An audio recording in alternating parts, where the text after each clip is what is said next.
Rekan-rekan media sekalian, bahwa malam ini barangkali istimewa karena selama ini kita melakukan press conference dengan jajaran Jampitsus, tetapi malam ini kita akan bersama-sama dengan jajaran pidana militer. Tentu dalam kaitan dengan penetapan tersangka perkara koneksitas dalam perkara korupsi satelit slot orbit 123 derajat bujur timur, ya, pada Kementerian Pertahanan. Rekan-rekan media, Direktur Penindakan pada Jampitmil beserta jajaran tentunya nanti akan menyampaikan terkait dengan perkembangan penanganan perkara dimaksud. Namun yang perlu kami sampaikan bahwa dalam perkara ini setidaknya ada 52 orang saksi dari kalangan sipil yang sudah dipanggil dan diperiksa, dan juga ada 7 orang dari kalangan militer, dan kemudian setidaknya ada 9 orang yang diperiksa sebagai ahli. 6 diantaranya merupakan ahli satelit, ya, dan yang lainnya tentu ada ahli hukum dan ahli keuangan negara. Dan perlu kami sampaikan bahwa jajaran Jampitmil tentu terus berkomitmen, ya, bagaimana menegakkan hukum terkait dengan terlaksananya fungsi-fungsi penegakan hukum koneksitas, khususnya dalam penanganan perkara tindak pidana korupsi. Oleh karenanya kita dengarkan Direktur Penindakan dan jajaran akan menyampaikan rilis terkait dengan perkembangan penanganan perkara ini. Kami persilakan Pak. Baik, terima kasih Pak Kapus Penkum. Assalamualaikum warahmatullahi wabarakatuh. Selamat malam, salam sejahtera untuk kita semua. Shalom, Om Swastiastu, Namo Buddhaya, salam kebajikan. Sebelum saya sampaikan kronologis ini, perlu saya perkenalkan diri bahwa nama saya Brigadir Jenderal TNI Andi Suci. Saya berdinas sebagai Direktur Penindakan di Jampitmil. Sedangkan yang berada di belakang saya adalah para tim penyidik yang sedang melaksanakan kegiatan penyidikan dalam perkara Navayu.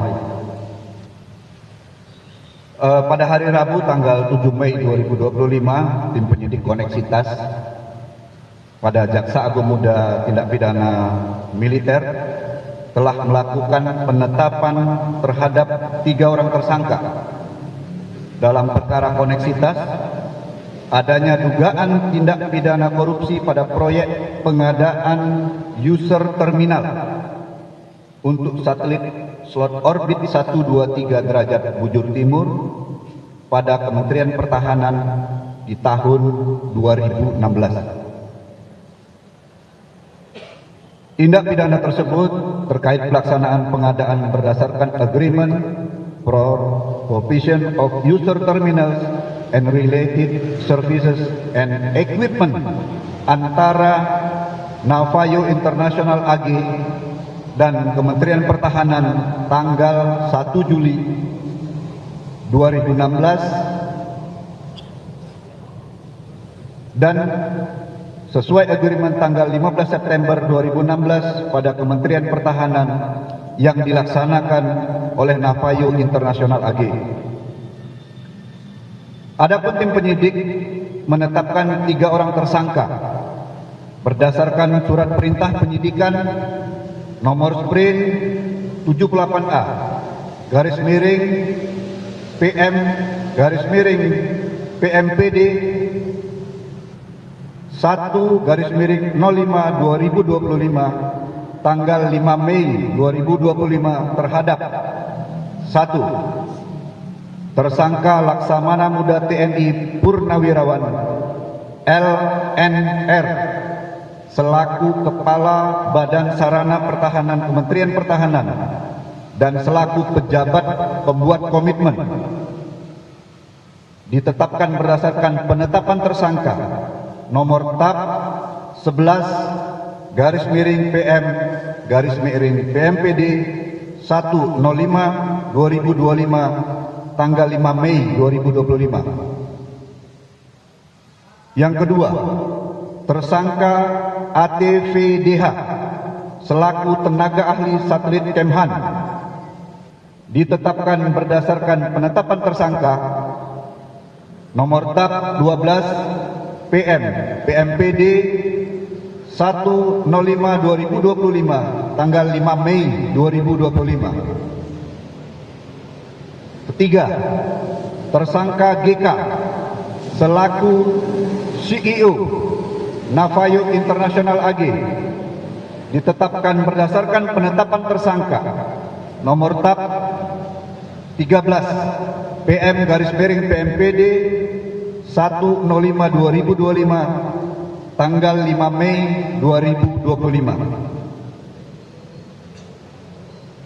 Kasus posisi dalam perkara ini yaitu Kementerian Pertahanan Republik Indonesia melalui tersangka Laksamana Muda TNI Purnawirawan LNR selaku Kepala Badan Sarana Pertahanan Kementerian Pertahanan dan selaku pejabat pembuat komitmen telah menandatangani kontrak dengan tersangka GK selaku CEO Navayo International AG. Ini perusahaannya berada di Hungaria. Tanggal 1 Juli 2016 tentang perjanjian untuk penyediaan terminal pengguna jasa dan peralatan yang terkait.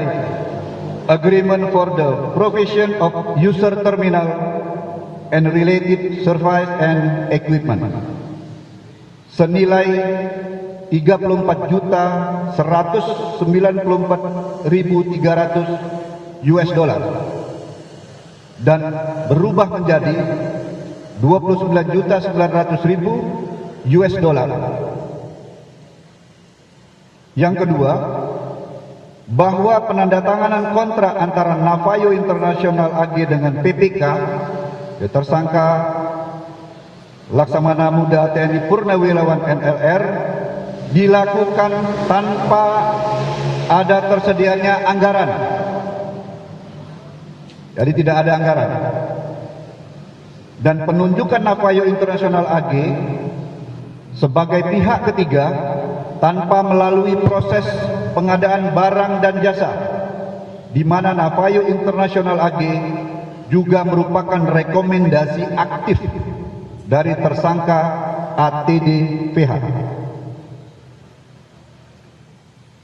Navayo International AG mengklaim telah melakukan pekerjaan berupa pengiriman barang dan program kepada Kementerian Pertahanan Republik Indonesia dengan berdasar kepada 4 buah Certificate of Performance COP yang telah ditandatangani oleh Letkol Tek JKG dan Kolonel CHB MRI atas persetujuan Mayor Jenderal TNI Purnawirawan BH dan Laksamana Muda TNI Purnawirawan selaku tersangka LNR, di mana COP tersebut yang telah disiapkan oleh tersangka ATVDH dan GK tanpa dilakukan pengecekan atau pemeriksaan terhadap barang yang dikirim Navayo terlebih dahulu. Pihak Navayo International AG melakukan penagihan kepada Kementerian Pertahanan Republik Indonesia dengan mengirimkan 4 invoice atau permintaan pembayaran dan COP. Namun sampai dengan tahun 2019 Kementerian Pertahanan RI tidak tersedia anggaran. Setelah dilakukan pemeriksaan terhadap pekerjaan Navayo, diperoleh hasil sebagai berikut. Hasil laboratorium terhadap sampling barang yang dikirim oleh Navayo diperoleh hasil bahwa 550 buah handphone yang dikirim oleh Navayo bukan merupakan handphone satelit dan tidak terdapat secure chip sebagaimana spesifikasi teknis yang dipersyaratkan di dalam kontrak. Terhadap master program yang dibuat Navayo yaitu sebanyak 12 buku, milestone, 3 submission, setelah dinilai oleh ahli satelit dengan kesimpulan pekerjaan Navayo International lagi tidak dapat membangun sebuah program user terminal.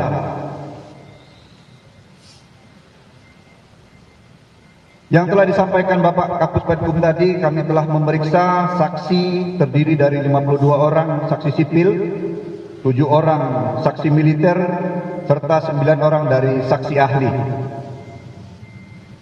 Kementerian Pertahanan Republik Indonesia harus membayar sejumlah 20.862.822 US dollar berdasarkan final word putusan arbitrase Singapura karena telah menandatangani COP. Sementara menurut perhitungan dari BPKP, kegiatan yang telah dilaksanakan oleh Navayo International AG telah menimbulkan kerugian negara sebanyak 21.384.851,89 US dollar. Untuk memenuhi kewajiban pembayaran sejumlah 20.862.822 US dollar berdasarkan final word putusan arbitrase Singapura dan permohonan penyitaan Wisma Wakil Kepala Perwakilan Republik Indonesia, Rumah Dinas Atase Pertahanan dan Rumah Dinas atau Apartemen Koordinator Fungsi Politik KBRI di Paris oleh jurusita di Paris terhadap putusan Pengadilan Paris yang mengesahkan putusan Tribunal Arbitrase Singapura tanggal 22 April 2021 yang dimohonkan oleh Navayo International AG atas putusan Arbitrase Internasional Commercial Court atau ICC Singapura. Adapun pasal yang disangkakan yakni diduga melanggar primer pasal 2 ayat 1 junto pasal 18 Undang-Undang 31 tahun 1999 sebagaimana diubah dengan Undang-Undang nomor 20 tahun 2001 tentang pemberantasan tindak pidana korupsi, junto pasal 55 ayat 1 ke 1 junto pasal 64 KUHP. Subsidiar pasal 3 junto pasal 18 Undang-Undang nomor 31 tahun 1999 sebagaimana diubah dengan Undang-Undang nomor 20 tahun 2021 tentang pemberantasan tindak pidana korupsi, junto pasal 55 ayat 1 ke 1 junto pasal 66 KUHP. Lebih subsidiar pasal 8 junto pasal 18 Undang-Undang nomor 31 tahun 1999 sebagaimana diubah dengan Undang-Undang nomor 20 tahun 2001 tentang pemberantasan tindak pidana korupsi, junto pasal 55 ayat 1 ke 1 junto pasal 6 KUHP. Demikian yang dapat kami sampaikan terkait dengan penetapan tersangka kasus yang terjadi di Kementerian Pertahanan. Kami mohon doa restu kepada kawan-kawan sekalian supaya tim penyidik bisa melaksanakan tugas ini secara maksimal. Terima kasih. Baik, terima kasih Pak Dirdak. Saya kira kalau ada beberapa pertanyaan, silakan.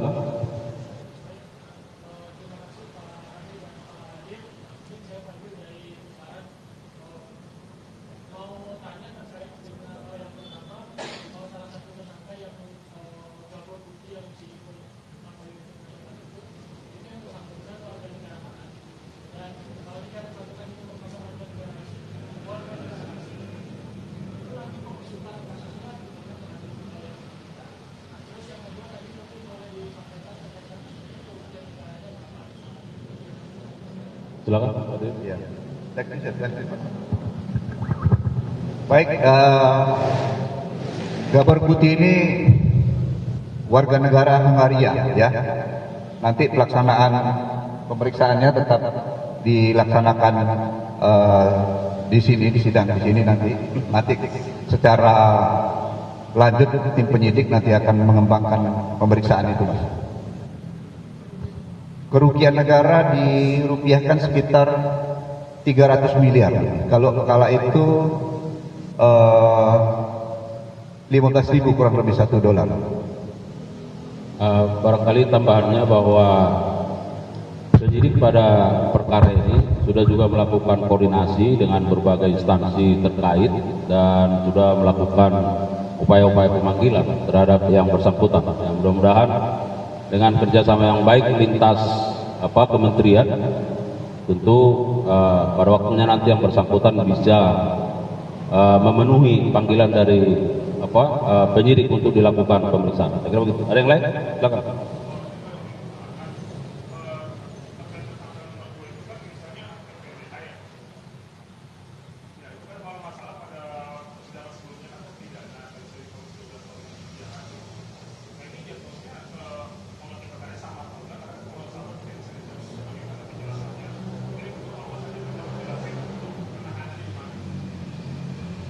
Baik, jadi inisial ATPDH itu di dalam dua perkara yang berbeda, ya. Jadi perkara pertama dia sudah diputus, tetapi ini dalam perkara yang berbeda. Fungsinya kala itu dia adalah sebagai perantara, sehingga nanti diputuskan dalam perkara yang berbeda. Yang atas yang sudah inkrah ini kan perkara satelit yang di atas. Kita lagi mengolah satelit yang ada di bawah. Ya. Sementara yang sekarang sedang ditahan di Rutan Cipinang. Salemba ya.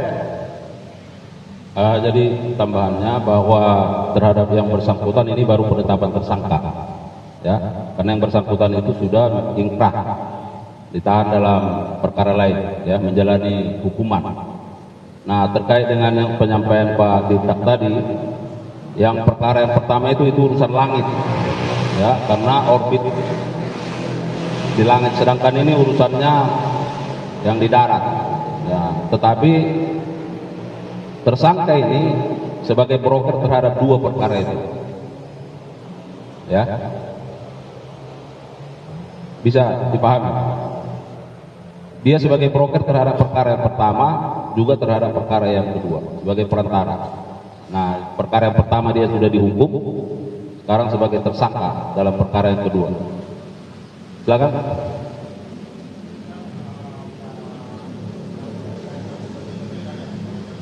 Iya.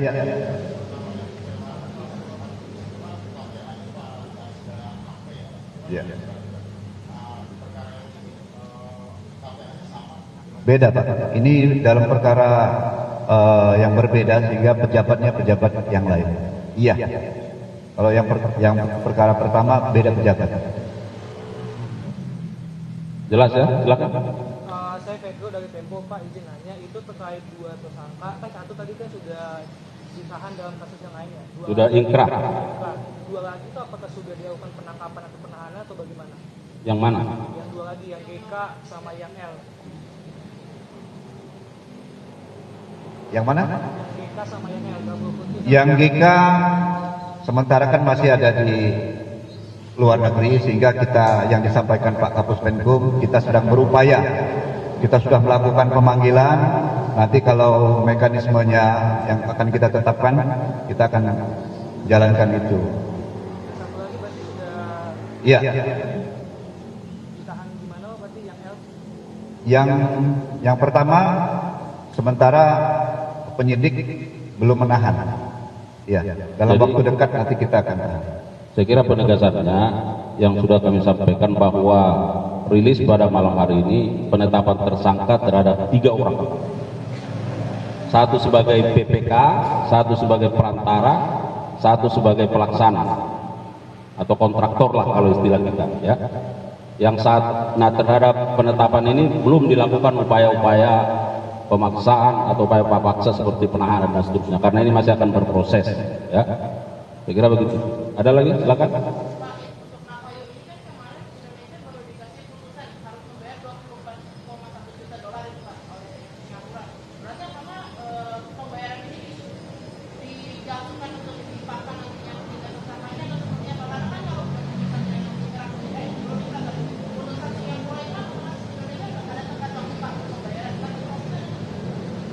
Jadi begini yang saya sampaikan tadi, mereka itu kan mengajukan invoice fiktif, Mbak. Invoice fiktif itulah yang diajukan ke pengadilan. Sehingga setelah kita periksa bahwa ini dananya tidak ada, Kementerian Pertahanan itu tidak akan bisa membayar karena dana itu tidak ada. Yang dimainkan antara PPK dengan CEO tadilah, dia memainkan invoice fiktif untuk dimajukan mengambil keuangan negara.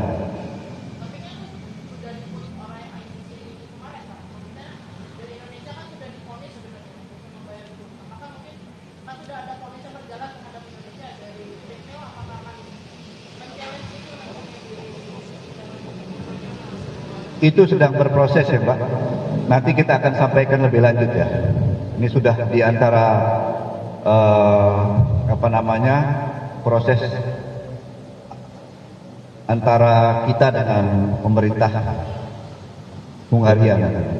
Terkait itu tadi sekarang sedang berproses, kita diwakili oleh Datun ya. Nanti kita lihat bagaimana perkembangannya ya, terhadap cukup ya.